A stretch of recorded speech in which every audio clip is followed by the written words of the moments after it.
عارف الأطرش في الزفة؟ كنا دايما بنسمع عن مثل ده عامل زي الأطرش في الزفة.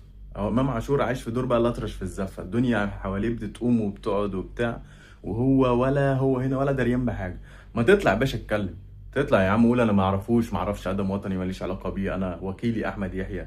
بس أنت عاجبك الدور ده، يعني أنت عاجبك الدور بالفيلم الهندي ده، الدنيا هادية ومفيش أحداث ومفيش أخبار، لازم أنت تبقى ترند، لازم أنت تبقى حدث، فلوس مش هتاخد خلاص، عروض ما جاتلكش، فانت مستني ايه؟ ولازم حد من اداره الاهلي يطلع يقول له اتكلم، انفي كل ده. يا فرحتي طالع لي بستوري عليها نسر الاهلي وبتاع، انت كده بتثبت يعني ان انت اهلاوي؟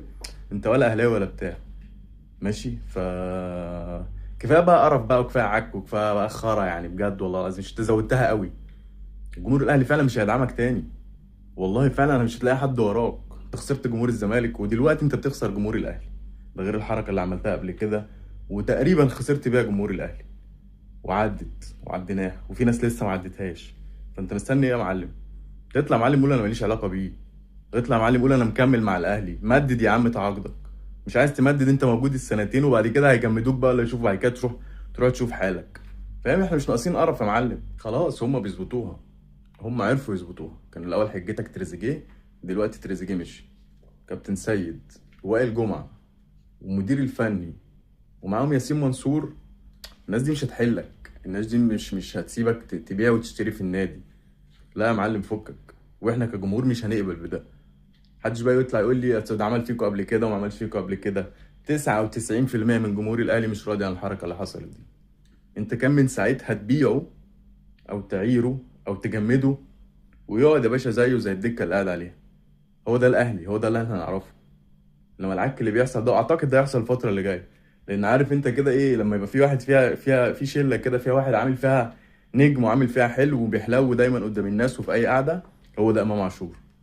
لازم تاخد الشو من الناس كلها، ولازم تاخد الشو قدام الناس كلها. انا مش عارف يا اسطى، انت المفروض نكبر بقى ونعلى على اللي احنا بنعمله ده. مش فاهم انت بتهبب ايه يعني. والبيل اللي اسمه ادم وطني، انا ماشي بمبدأ انا بهرتل اذا انا موجود. معلم هم اصلا مش شايفينك، يعني الناحية التانية مش شايفينك، فمهما هتعمل هم مش هيردوا عليك، وده انا شايف ان ده الصح. هما سألوا مين وكيل امام عاشور، ومين اللي بيقعد معاه، ومين ومين ومين. اللي موجود او المسجل في اتحاد الكورة هو احمد يحيى، ده اللي باين وده اللي معروف للناس كلها. انما انت معلم انت بتعمل ايه؟ انت مين اصلا؟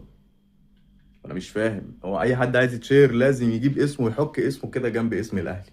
هي كده من زمن الزمن، من زمن الزمن. اي حد عايز يعمل حلو وعايز يعمل نجم يحط الاهلي في جمله مفيده. فهم مش هينزلوا حتى سطر في بيان يردوا عليك بيه يا معلم. ففكك بقى خلاص، وانت معاك سنتين، بعد السنتين يا باشا عيش. والاهلي مش هيبيع امام غير لما يبقى محقق شروط الاهلي، البيعه محققه شروط وطلبات الاهلي. غير كده مش هتلاقي. الناس الموجوده في الاداره دي ما بتهزرش. فكك من العك اللي كان حاصل السنتين 3 4 اللي فاتوا، ده مش هيتكرر تاني. فيا عم امام روق كده وفكك، عشان صدقني الموجة هتبقى عالية عليك اول الفترة اللي جاية. وانت يا عم ادم وطني، انا يعني انت ريح، انا مش عارف انت مش لاقي حاجة تعملها ولا ايه. فخلاص يا معلم، يا تطلع تتكلم، يا تطلع ترد. امام عاشور يطلع يرد وينفي على اللي حاصل ده، وسكوتك ده يبقى انت معناه ان انت موافق على كل اللي حاصل ده، وانا شايف ان انت موافق. فكل ده عك وكل ده ملوش لازمة. خلاص بقى خلينا نفوق الموسم اللي هيبتدي، ونشوف دنيتنا في اللي جاي ماشية ازاي.